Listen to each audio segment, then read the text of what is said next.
Halafia, my dear seekers and darklings, and welcome to the video for the full moon, October 28th, 2023. So let's talk about the different themes that I'm seeing here.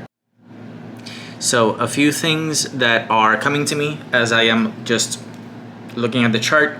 I'm gonna probably start with some things that may be considered more negative, but I'm seeing them first, and it's as it's coming to me. Okay, so one of the things that I'm getting here is we should be spending a lot of this period trying to change the way that we shine in the world, right?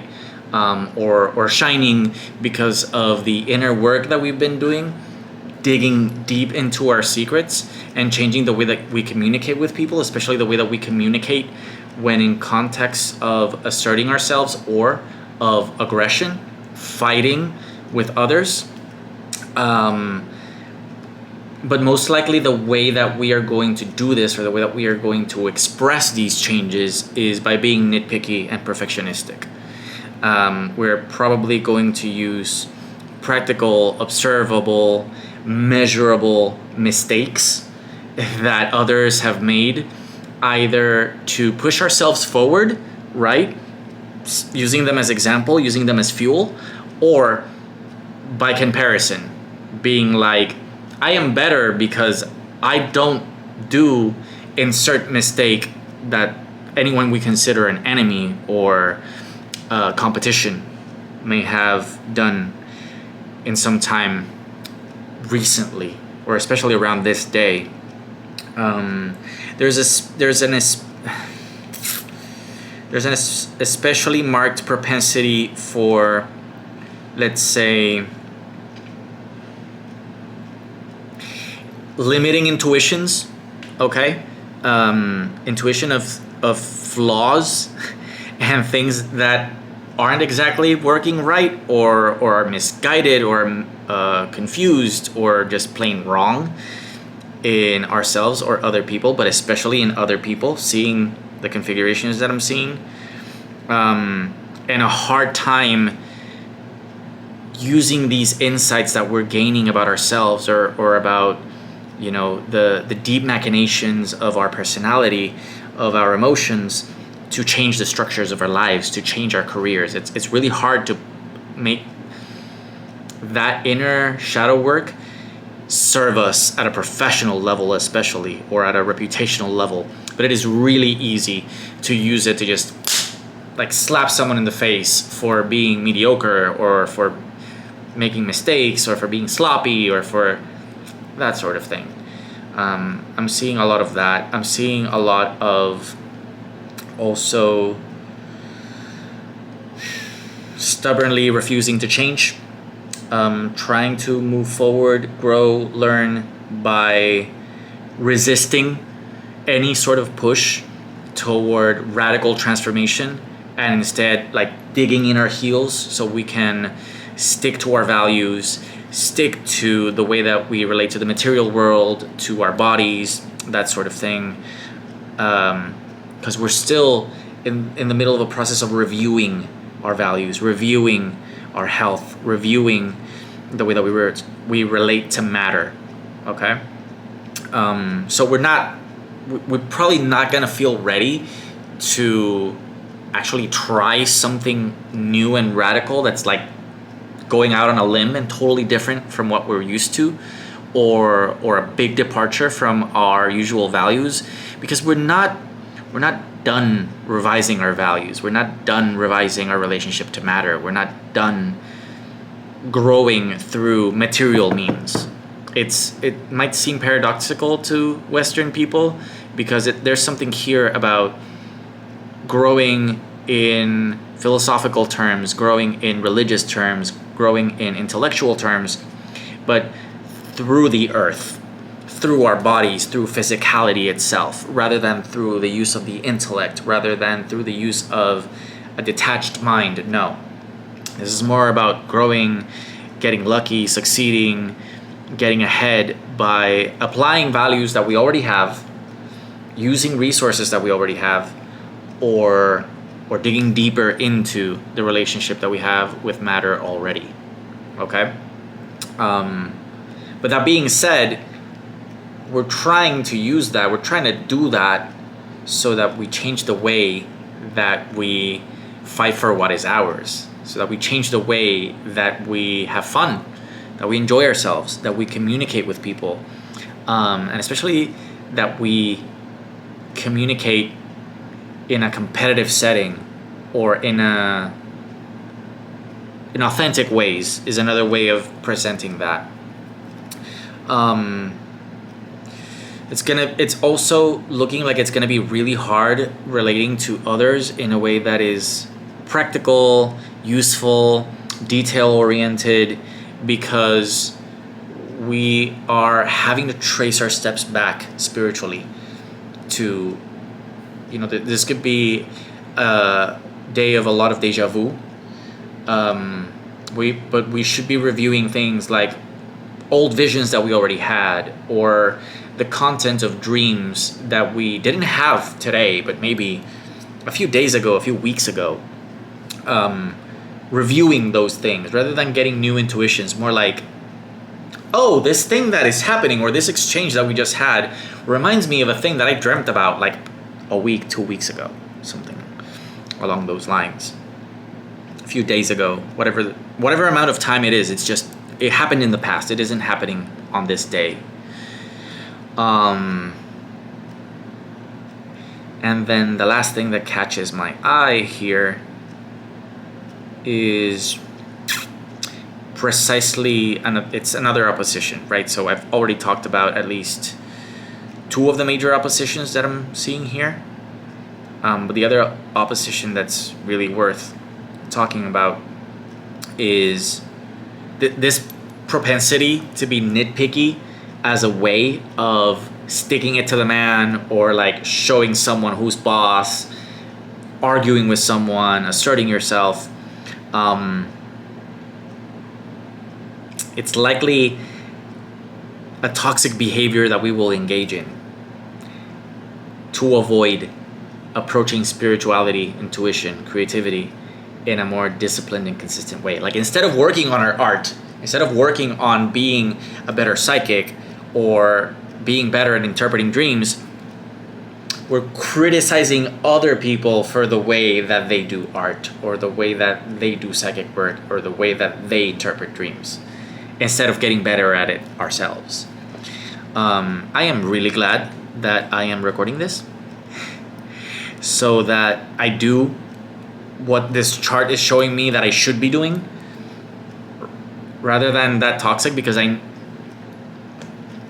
to God, I know that I might precisely engage in that, in that whole being nitpicky and criticizing, and that being my public presence, rather than actually sitting down with the information and the data and being like, I should be practicing those Piscean things so that I get better at them. Because this is a time in which I can't just like randomly put my hand in a bag and pull out some amazing psychic shit. That's not what this chart is about. This chart is about quite the opposite. Like, okay, I reach out into my psychic bag today, and then I do it again tomorrow, and then I do it again the next day, and then I do it again the next day, and then I do it, like, you see what I mean? If I want to get good at it, it has to be done consistently and repeatedly, now that Saturn has moved into Pisces. And it's going to be in Pisces for another 2.5 years. So, dear artists, dear creatives, dear intuitives, dear spiritualists, consistency, discipline, structure, okay? That's going to be the key to growing in these things, to getting better at these things. And for these things to produce for us, it's to consistently be doing them, okay? We can't afford the luxury of doing it at random, spontaneously, whenever we feel like, with no structure. If we actually want to be good at this, or we actually want this to have returns on investment, you know? In a sense, this full moon is marking the start of this period of 2.5 years when it comes to a new relationship to intuition, to creativity, to also altered states of consciousness.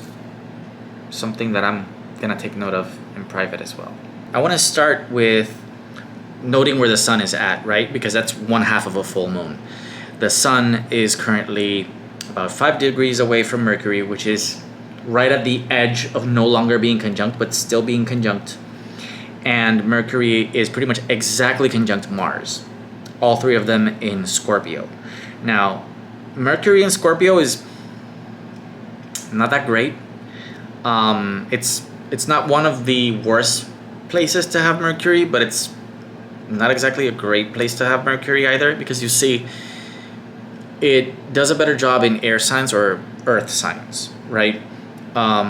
Mercury in Scorpio, one of the difficulties that you could face in this time is the way you communicate with people might come across as convoluted.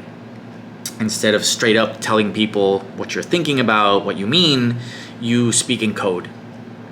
And people that are part of your tribe or people that have similar communication styles probably will understand the code.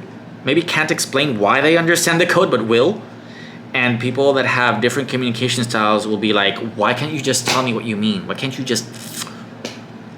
That's part of what comes with the territory with Mercury in Scorpio. People that have natal Mercury in the 8th house have a very similar experience. But now, having a conjunct Mars is like, this full moon very much lends itself, or can lend itself, to really big and ugly arguments. And big ugly arguments because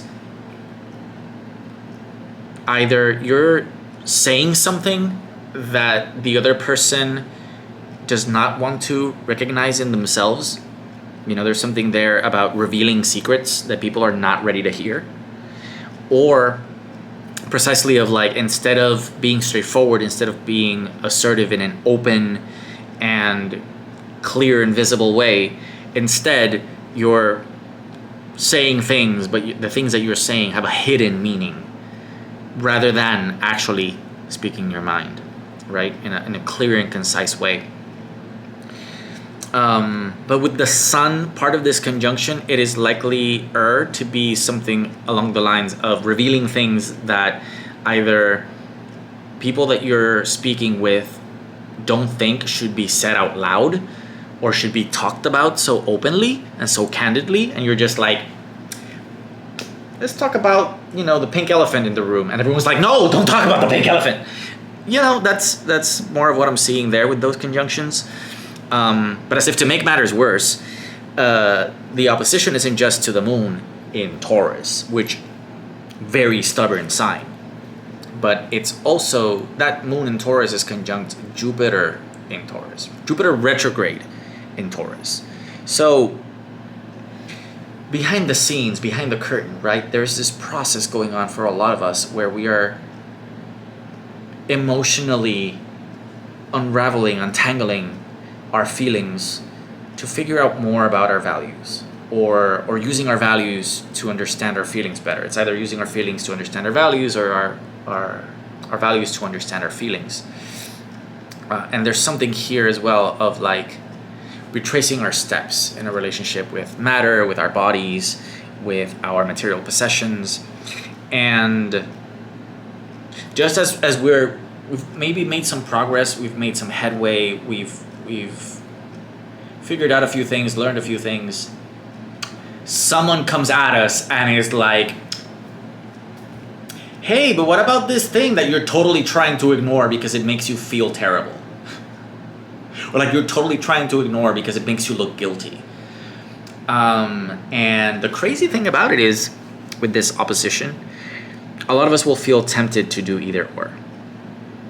Either just like, I'm not done with this evaluation process, right? I'm not done with like reconstructing my relationship to my body and matter and my possessions. So I don't want to hear it. Don't say anything. I'm not listening. While some of us will be like, progress is slow in figuring out your feelings and or your values. Progress is slow because Taurus is a very slow sign. So let's talk about the deep, hidden, secret things that I'm figuring out, even if they throw other people off course. And so that being what it is, this, and that's just the tip of the iceberg, right? I'm just focusing on that opposition between the sun and the moon and what the two luminaries have like right next to them. I'm not even getting into the other aspects quite yet. But we now need to expand our vision and talk about those other aspects, because I actually think that this full moon is fun, but especially it's gonna be fun for people observing some of the drama unfold, if drama does unfold. It's not gonna be so fun for those involved in the drama. Because there's gonna be a bit of a mutual give and take of people exposing other people, and then those people not appreciating being exposed then expose things back from the person that exposed them first. And it's like, oh my god, now everyone's airing out their dirty laundry. And it's apparently a necessary part of the process, this airing of dirty laundry, because if you are just revising your values and your feelings and your relationship to matter and your body and to the earth. Another, I'm hoping, wise word of caution here. Don't assume during this day and for a few days going forward, don't assume that you are necessarily seeing people clearly. This opposition between Venus and Neptune, Venus in Virgo, Neptune in Pisces, very much talks about ways in which either we're relating to people by idealizing them, or quite the opposite, distorting their image for the worse. It depends on whether it's leaning heavier on the Neptune in your specific case and situation, or if it's leaning heavier on the Virgo. So heavier on the Pisces, we might be idealizing them, looking at people through rose-colored glasses. If it leans heavier on the Virgo, being excessively critical, like they can't catch a break, they can't do anything right. Both of these perspectives are distortions, okay? And they very much might be coming up to be faced, to be addressed during this full moon. And then last but definitely not least, there's a very significant challenge in making the changes that we need, especially for our careers and soon for our way of relating to groups of people, to the rest of the world, with the insights that we're getting at a deeper level. All the Scorpio placements, right? There's something there about realizing deeper seated things in ourselves, or realizing more about what certain projects or areas of our lives are going to need in order to really thoroughly transform them permanently, and being able to harmonize that with how we want to relate to the world at large, or with groups of people, and or the approach we want to have toward power, wealth, career, and reputation. But it is a very necessary challenge, right? And the likely key to the solution here is a good combination of using creative discipline, artistic approaches, together with harnessing those secrets, those deeper seated things that we're going to be realizing, using them for practical purposes, using them in a organized and effective way, and last but definitely not least, letting this work through our bodies, express and reflect our values, rather than treating this as either or, transforming or being true to our values. It is possible to maybe not be true to all of our values, and maybe not change completely the way that we assert ourselves and relate to people and shine and enjoy our lives, but it is possible to do some of both if we do it this way. So, on this day of the full moon in Taurus, you should be, I'm looking at I also pulled some cards to talk about this full moon, right? And you should be getting advice from most likely two men, but it could be, two people in authority positions. Don't necessarily have to be men. One of them an expert in the world of matter. So this is either a very successful business person or a medical doctor on the one hand, and the other is either a spiritual leader, someone that works at sea, or a mental health professional. And these two people should be providing us with guidance that is, let's say, consistent, right? Both pieces of guidance, they're two different approaches. One comes from emotional maturity and or spiritual advanced wisdom, and the other comes from practicality, from just knowing how the world of matter works. And these two pieces of wisdom and guidance are actually harmonious, right? They both point in the same direction. They both go toward the same thing. The fact that there's two kings in itself also means that we have good advisors by our side.